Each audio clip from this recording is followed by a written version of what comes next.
So we will start with this particular topic, social movements. Okay, so paper 2, you have chapter that is social movement. 5 social movements are there. Okay, like first one, you have peasant movement, and then you have women movement, then backward caste movement. Okay, you have tribal movement. Okay, and also so you have environmental movement. So these are the 5 social movements that you need to prepare. And you know, one good thing is that if you prepare this 5, 2 questions are for sure.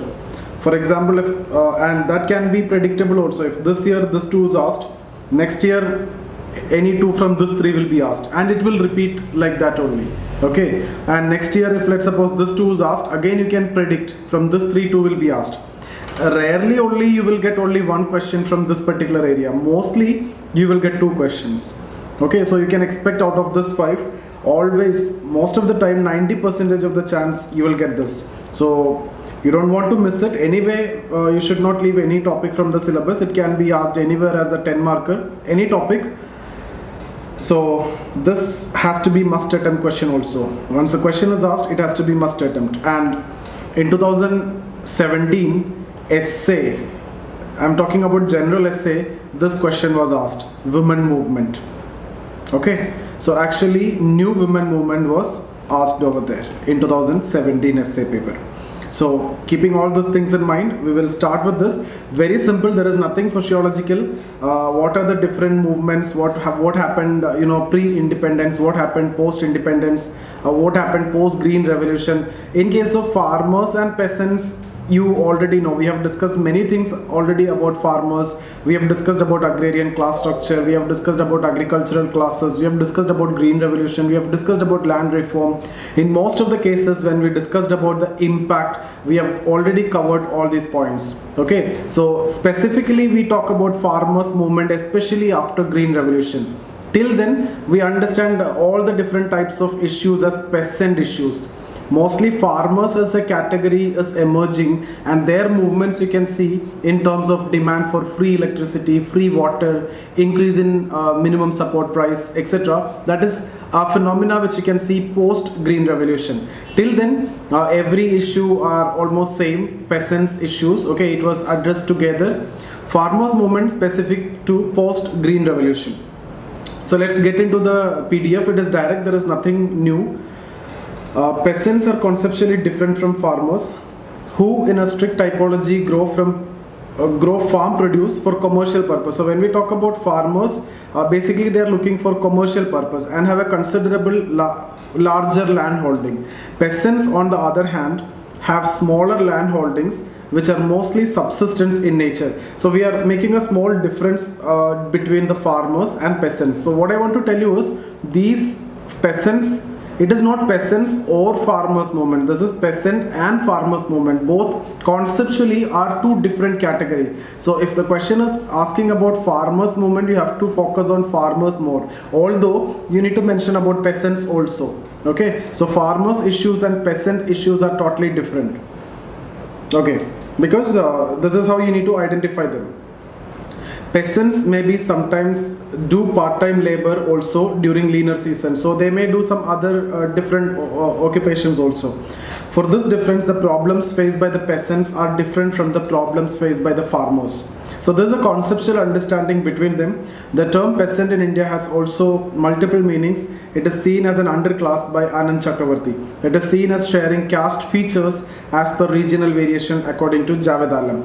Now according to A.R. Desai, movements prior to independence were predominantly peasant movements, and post-independence mainly farmers movement. So this is according to A.R. Desai, but even when we talk about post-independence, more specifically post-green revolution, it is farmers movement. Okay, but in a broad way, before independence, peasant movement, everybody was exploited actually by the Britishers. So in terms of land revenue, in terms of land tenure systems, etc., and everybody was actually contributing, towards the freedom struggle towards the end, especially after the arrival of Gandhi. Various satyagrahas was launched, like Bardoli Satyagraha, Champaran Satyagraha, Kheda Satyagraha, different issues was there. Okay, so all those are actually solving the issues of peasants in a larger context. So the international movement, within international movement, almost all the issues have merged. So there was no further scope of separate peasant or farmers movement. In fact, there was no such a concept of farmer which was there before independence. Okay. While peasant movements aim at basic minimum livelihood, farmers movement demand more. I've told you that they are demanding for minimum support price, hike in minimum support price, free electricity, free water, okay, etc. are their demands, free irrigation, okay. Loss of traditional rights and introduction of marketization of land were the changes that led to deterioration of peasantry during British time. In general, evolution of peasant movement in India can be explained in the following stages. So pre-Kisan Sabha movement, that means till 1920. So we first make a difference between pre-independence and post-independence. So pre-independence and post-independence. So pre-independence, what we do is we divide before 1920s, okay, before pre-1920s, and then 1920 to 1947. So this is pre-independence. Post-independence, 1947 to 1960s, that is first category. Then we will go for 1960s to till now. This is post Green Revolution. So this you can divide like this: pre Green Revolution, post independence you make a division: pre Green Revolution and post Green Revolution. Some books you will also see pre LPG, okay, and post LPG. Okay, so that division will also be seen in some books, but this 4 is the general classification. So before 1920s, it was zamindari exploitation, beggar or forced cultivation, food scarcity, etc. led to many movements like Papna revolt, okay, Deccan revolt, Malabar uprising in 1921. So all these are, those times initially, okay. These movements were led by local leaders, and were driven by interest ideology, like their own interest. The specific issues was there. So it is based on interest ideology and were often fizzled when goals were met. If the goals were met, like in terms of reduction of revenue or whatever be the goal for that particular movement, I've told you it's an interest based movement. Or it will be suppressed by the British, and most of the time, rather than meeting the goal, it would have been suppressed by the British in case of Malabar uprising or any of these cases. The method of direct action, like violence against the officials, refusal to pay taxes, etc. were used. Now post 1920s, what you can see, arrival of Gandhi and the nationalist movement.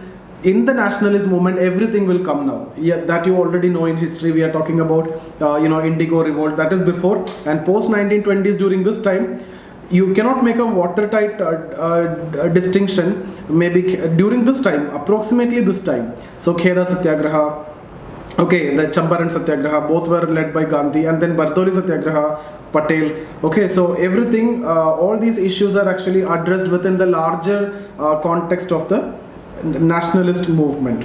Okay, so 1920 to 1947, that is what you need to write. This phase witnessed a change in the nature and scope of peasant movement.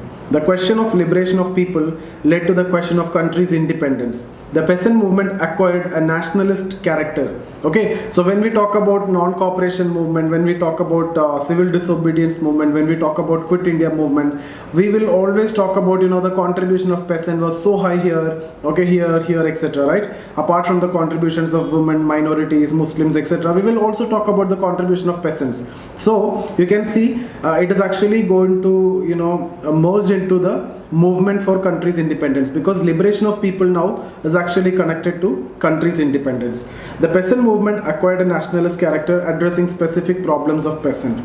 Different peasant movements were launched addressing the localized interest also at that point of time, like Champaran, Bardoli, Kheda, all this you can write over here. Now the national level movements like Kisan Sabha movement generally address the broader issues under the leadership of nationalist leaders. The number of peasant leaders also played active role in freedom struggle. These movements used the method and ideology of freedom struggle. So this, see, everywhere you have to write what are the methods which is used, what are the ideology. Before pre-1920s, it was interest ideology, localized interest. Now it is based on freedom struggle, ideology of freedom struggle. What are the methods? Gandhian methods. Here you can see satyagraha, non-violence, okay, etc. are the methods which are going to be used during this time. But before I've told you direct action, violence against officials, etc. So these are different, okay. The methods like satyagraha, non-violence, Gandhian ideology was frequently used. These movements were much more organized than the pre-Kisan Sabha movement. During 1940s, more specific movements like Telangana, Tebhaga were also launched. This also you need to mention over there. Kisan Sabha and other movements were also successful in highlighting their problems of peasantry, leading to a number of initiatives for their emancipation. So that's about pre-independence when we talk about the peasant movements. Now we need to talk about the post-independence peasant movement. So immediately, see, again we talk about the same thing. Immediately after independence, there was no need for such movements because the welfare state is emerging. So it is expected that the welfare state is going to address the issues of the peasants, and the welfare state is going to go for land reforms, etc., which are promised during the freedom struggle. So in the beginning, there were no such scope of special movements, because the emancipatory concern is actually given to the state. That state will take care of the peasants is the assumption. But over a period of time, what happened? The land reform was not successful. And coupled with Green Revolution, the inequalities have increased at the regional level, at the income level. So that created a lot of issues. Okay, so then there was a need for different movements, and you will see different movements. Immediately after independence, the much of the vigor of the peasant movement was lost due to the establishment of welfare state. Land reform, community development program, strengthening of cooperative movements were the major initiatives to address the problem of the peasant. During this period, initially Bhudan movement were launched by Vinoba Bhave with an ideology of Antyodaya. So all this I have discussed in our land reform discussion, Bhudan movement we have discussed, and see, all these are your prelims questions also, okay. All these can be this related to land reforms. Last year question was there. Bhudan movement, previous year question was there. Even in mains also you will get questions. So keep all those things in your mind from your GS point of view also. Okay. At the same time, during this phase, due to the failure of implementation of land reform, dissatisfactions were generated, which led to beginning of radical peasant movement like Naxalite movements, okay, during this phase. Now post Green Revolution, so the radical social movements like Naxalite movement became very prominent after the implementation of Green Revolution, right? Because the inequality is more visible, especially after Green Revolution. Because Green Revolution was not possible to implement in all regions. It had certain requirements, right? So certain regions got the benefit. That led to regional inequality. And within that region itself, again, between farmers also there was an income inequality, because those who are adopting Green Revolution, they can do everything in large scale. So when they do things in large scale, the profitability, the productivity and the efficiency will be so high compared to the others. So that led to income inequality also. So due to improper implementation of land reforms, regional and income disparity, improper implementation of other government programs like community development program supposed to be a good program, but because of the problem in implementation, it was a failure. Okay, then similarly cooperative also, and Balwant Rai Mehta and all Panchayati Raj etc. came after this only, community development program. Naxalite movements were launched in Bengal and subsequently spread to other parts of the country. The leadership was mainly provided by both middle class intelligentsia of Bengal belonging to CPI cadre and the local peasants. For example, Charu Majumdar, Kanu Sanyal, etc. These movements used, now the ideology you can see here. Before we talked about Gandhian ideology, okay, now Marxist ideology, to ensure social justice by social transformation. Naxalite movement often turned violent and were brutally suppressed by the government. But these movements still continue as offshoots in different states like Bihar, Andhra Pradesh, Okay, the Odisha, etc. Since 1970s, the peasant movement have undergone a process of differentiation, and various trends include. Now you will see the emergence of farmer movements. Okay, so here I'm going to talk about emergence of farmer movement. So this is actually a separate question, farmer movement. So it will come in peasant movement also. Apart from that, this is a separate topic in itself. A number of farmers associations were formed in every state to act as pressure groups. So we already talked about pressure groups, so you know what is pressure group. There also I've told you, after Green Revolution, farmers became more powerful. They started acting as a pressure group. They started making more money because of the Green Revolution, and they are numerical in strength. They have the numerical strength also. They captured power at the local level, and because of coalition politics, they were able to enter at the center level also. Okay, and they strongly acted as a pressure group before they enter into the power.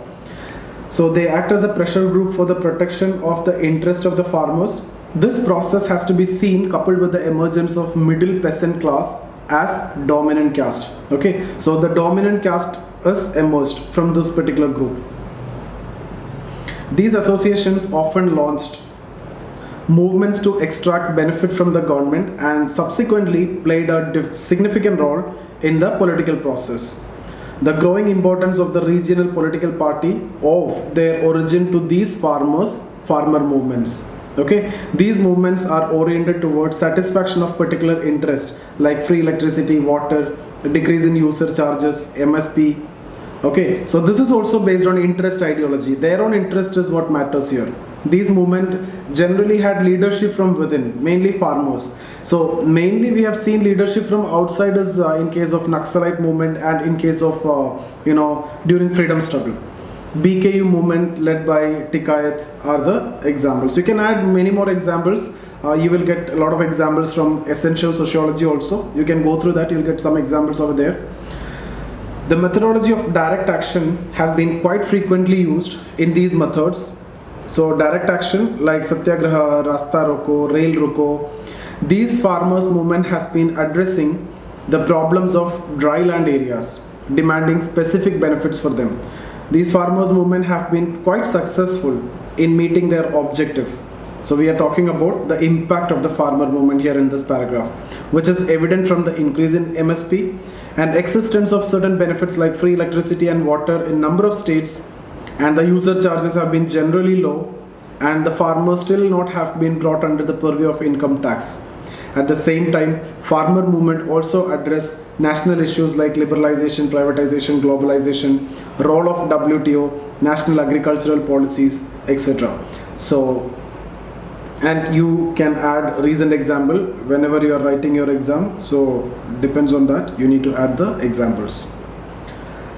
Yeah, that's about peasant movement. So here, initially, see, it's very, this is how you need to know. Initially, it was peasant movement. Later it became farmer movement. Now peasant issues are not that important. Issues are important, but not such movements you can see in the current times. Farmers movement are more visible because they had an organized group. They are a strong pressure group. They are at the power center also, at the state level as well as due to coalition politics at the national level also. So their issues are more highlighted. Okay, initially peasants. So pre-independence you need to discuss. Post-independence you need to discuss. That also you have to divide up till 1920s, okay, and 1920s onwards. Here, pre-Green Revolution, okay, and post-Green Revolution. So, pre-Green Revolution you can talk about, here only this Naxalite movement etc. are actually emerging. Post-Green Revolution mainly we talk about farmers movement. So, if the question is about peasant movement, you have to also mention about farmers movement. Okay, towards the end, because it is coming under anyway this category only. Otherwise farmers movement can be asked as a separate question. 2014 mains, if you see, directly farmers movement was asked. Okay, so I hope you understood. Very simple topic. Any doubt here?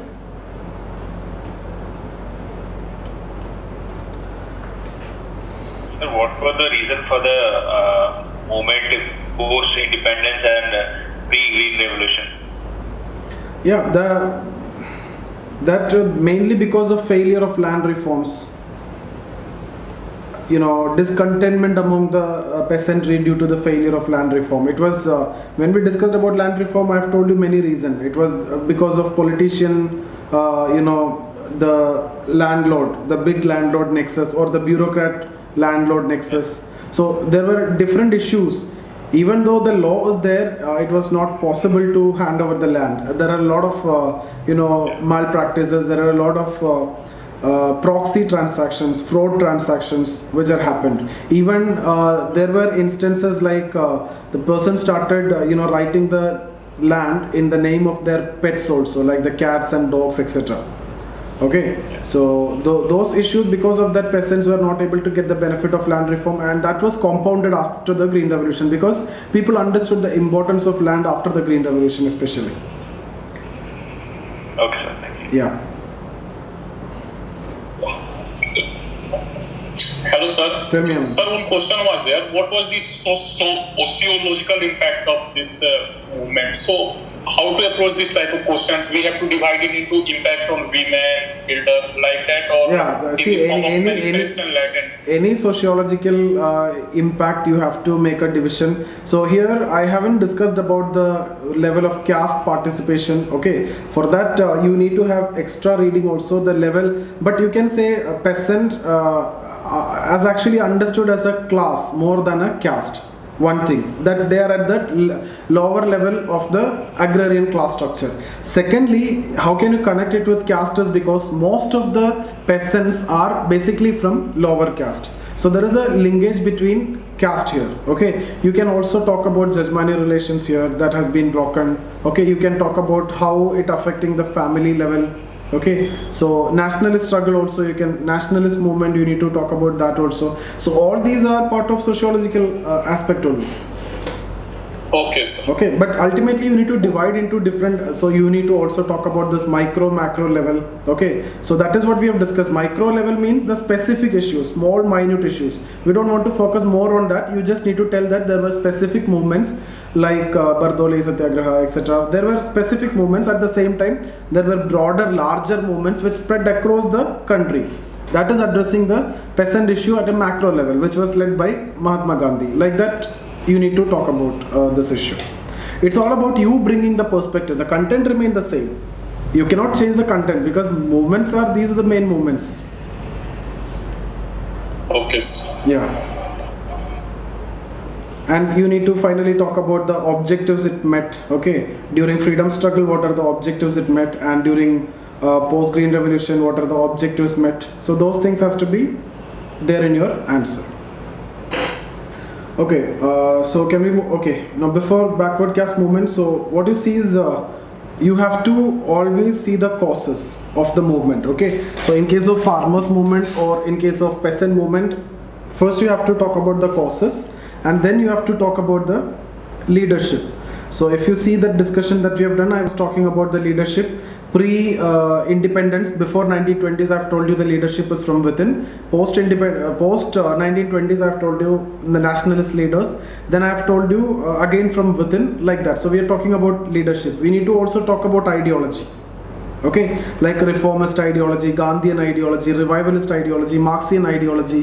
What are the different ideology? Also, you need to talk about level of organization, how it was organized. There are different movements, much more organized movement like international movement. Along with that movement was there that was organized. Post Green Revolution movement, it is much more organized.